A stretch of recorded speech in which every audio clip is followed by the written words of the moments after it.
Okay, so here we go with a pre-trip inspection on a Class A motor vehicle. This is going to be the in-cab part of the vehicle inspection. We're going to check our safety equipment. We have our fire extinguisher. It is in the green, and that has been inspected, so it's all good to go. There's our 3 reflective triangles in that box. Just pull the lid off to make sure. And then we're going to take a look at the jockey box. We have our, in the glove compartment, a nice assortment of fuses.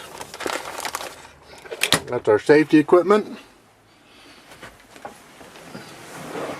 We'll slide behind the wheel here. And as we turn our key on, and look at all these lights here that are see if our functional lights are all there. You've got your ABS, seat belt, differential lock, all that stuff. Once you've checked your lights, made sure they're all operational,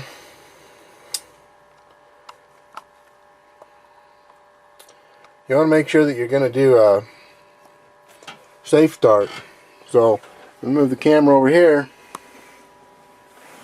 Down here on the floorboard we have our clutch, and this free play on this one needs to be at least an inch.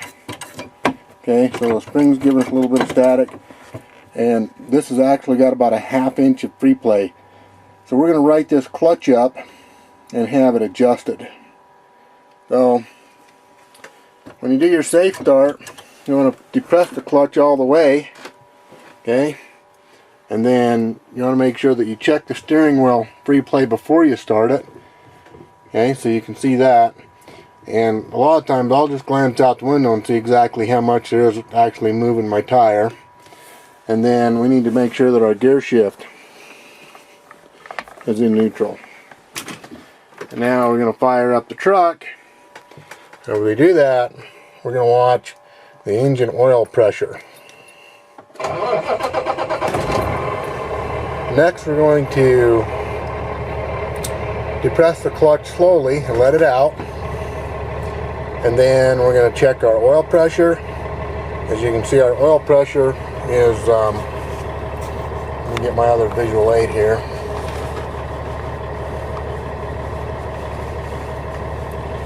Our oil pressure right here is almost to 40. When that oil pressure is cold, it's going to be higher. Now this truck, we inspected under the hood, and I actually had this truck running for a bit and did a couple other checks on it, and so it's kind of warmed up right now. So your oil pressure is going to be up a little bit higher, I mean a little bit lower, because it's warmed up. If your oil is cold, your oil pressure is going to be higher. Your oil pressure will also be higher if you rev up the engine, creating more pressure. So I'll rev up the motor just a little bit, and you'll notice that that oil pressure goes up a little bit.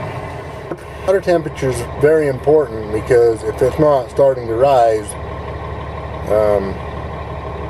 the gauge could be broke, or you could be out of coolant. I mean, there's a couple of different things there that could be the problem. So make sure that your water's temperature is coming up, and your heater is not going to blow warm air until your motor creates enough heat that your water temperature starts to come up. Because most semi-trucks, water, coolant, I guess, will flow through a heater core, and then your heater will blow hot air off of that into the cab, and that's how you stay warm.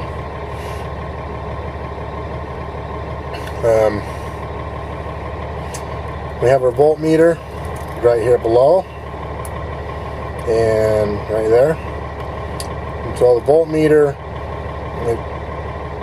it says operational range is 12 to 15, but I like to see it up around 13 or 14. As you can see here, it's about 14, just estimating it.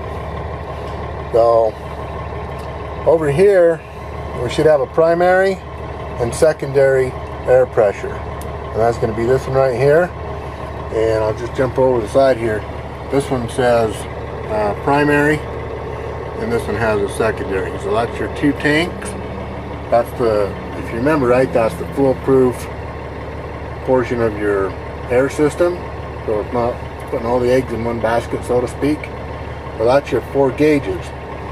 The next thing that you need to check on here, you need to check your lighting indicator. So you have a left signal indicator, a right signal indicator, a 4-way indicator, and then we're going to flip on our headlights down here, and then we're going to make sure that our high beam indicator is working. It's always important to get to know where your indicators are and where your headlights are, engine brake, engine fan. Get to know where those are before it gets dark. Okay? When you're driving out here at nighttime, you don't want to be turning on the light or, you know, using a light source to try to find out where things are. You want to be able to memorize those switches, and you know, same thing with your gear patterns and things like that. You want to memorize where your radio knobs are, you know, for your stereo, for turning it down, and your heater knobs, things that you're going to be using. You don't want to have to be looking for them, so you know, start to memorize where those are at. Other things that you have to check, you've got to check your horn, make sure that it's working. That's the air horn, because this is a vehicle with air brakes. Or manual horn, I'm going to check that. We need to check to make sure that our heater and our defroster is working. So we'll turn that to defrost, we'll turn that on, and then we'll fill it, make sure that it's blowing, and make sure that the heater's coming out down below by our feet, and we can switch those and make sure that all that's working. You want to make sure that your steering wheel, again, you want to check it one more time and make sure that your steering wheel free play is not more than 10% of the diameter of the steering wheel. So the steering wheel being a 20-incher, you don't want to have any more than 2 inches of free play, which this truck does not have it. If you look at the free play on it, and I can mark this right here and see how much that goes until I start to fill it, and that is about 1.5 inches free play, and we're in good shape. Okay, so I'm just measuring that against my signal from here, and then moving it up to there. So a couple of things that you can do here. This truck has a automatic feature. If it's been idling for 5 minutes, then this truck is going to automatically shut down. There's 2 ways to bypass that. One is to step on the throttle, and that'll reset it. The other way is to reach over here and turn your cruise control on, and then bump it up just a little bit, and you hear it idle up just a little bit, and now it has overrode the 5-minute idle control. Something that you want to keep in mind with your RPMs, which the tachometer is right here. Tachometer has your RPMs.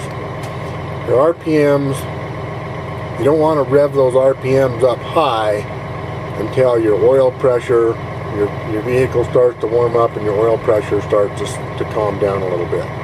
If you do that, if you rev it up prematurely, your motor is not getting the lubrication that it needs.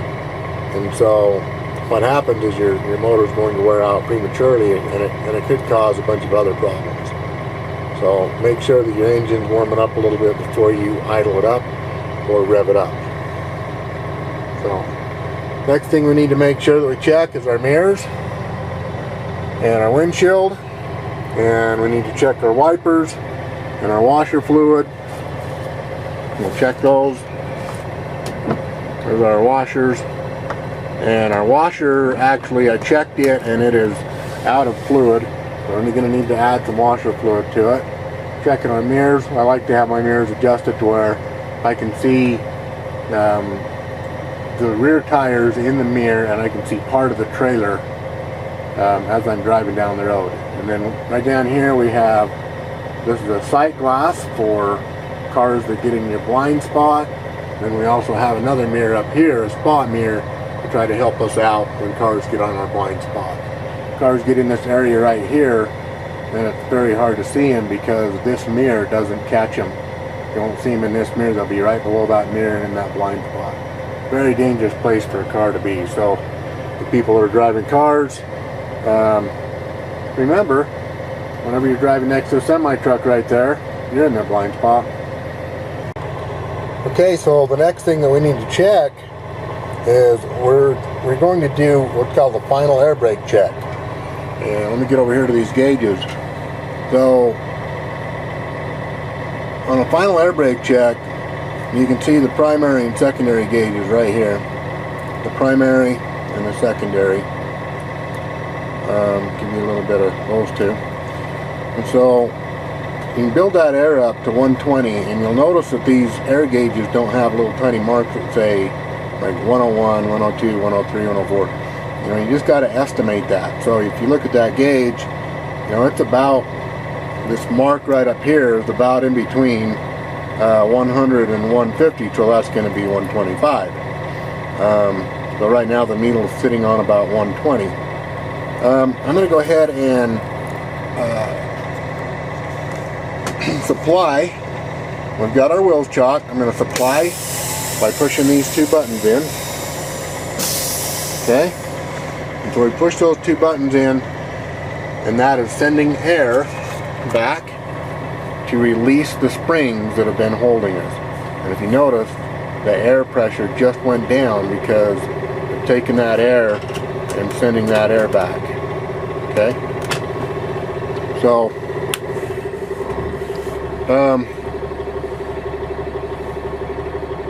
and you hear the air compressor kicked in, it's starting to build air back up. So we're going to do the long way, and I like checking the air system by the long way because I can actually segregate my air system between the supply side and the service side, and if there's any leaks, I can decide which side, or I can tell you exactly which side of the air system is leaking. Now for the state exam, you could just push those two buttons in, turn off your vehicle, turn the key back on, and then step on the service side, and it shouldn't leak more than 4 psi. That's what the book says that you can do for your final air brake test. It also says in there how you can do this one and check the complete system.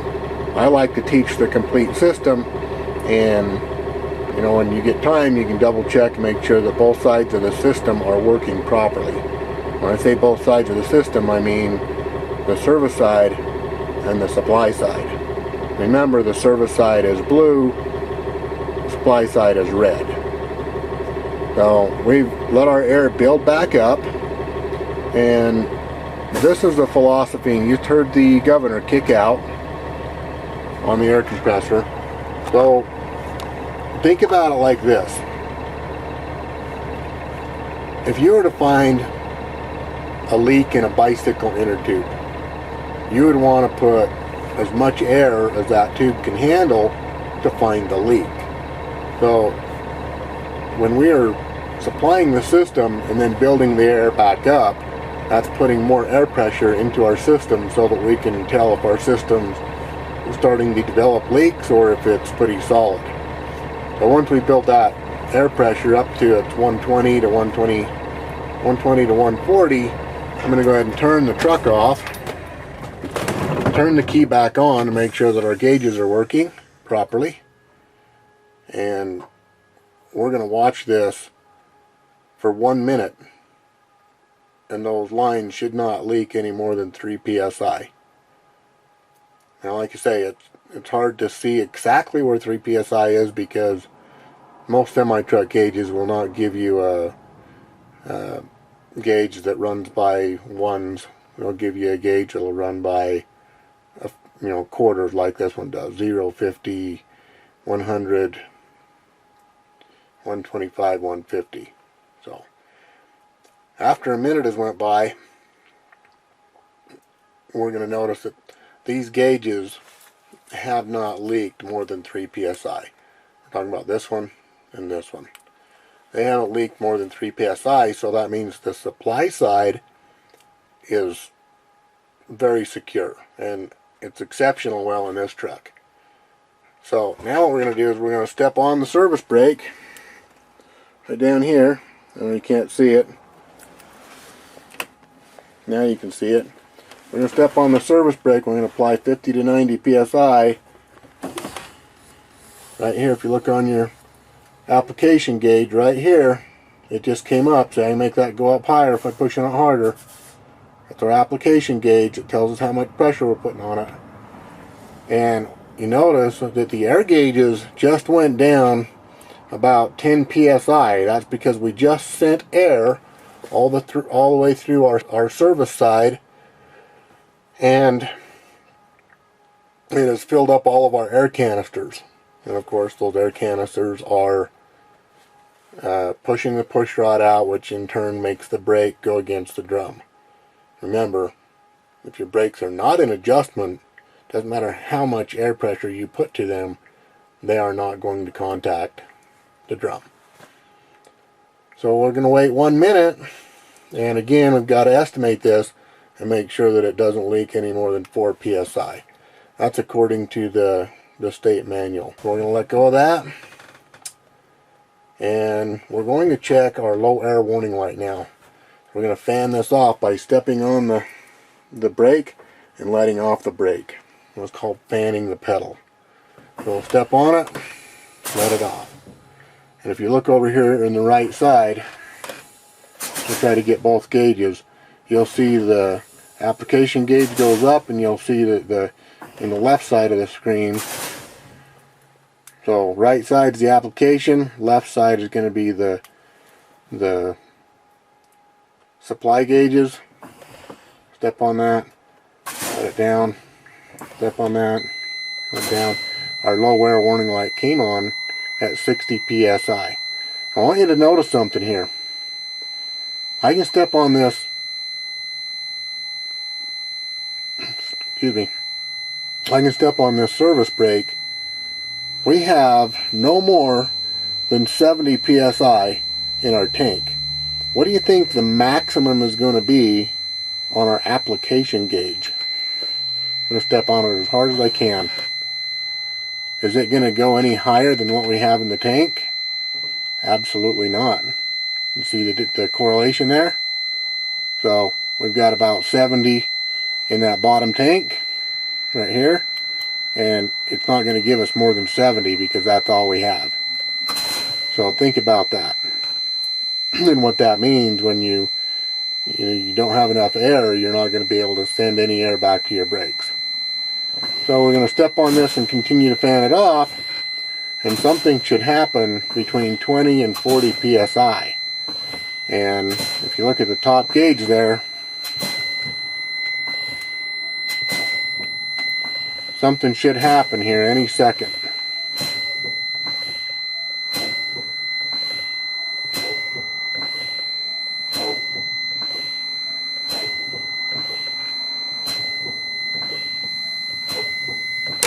There they went.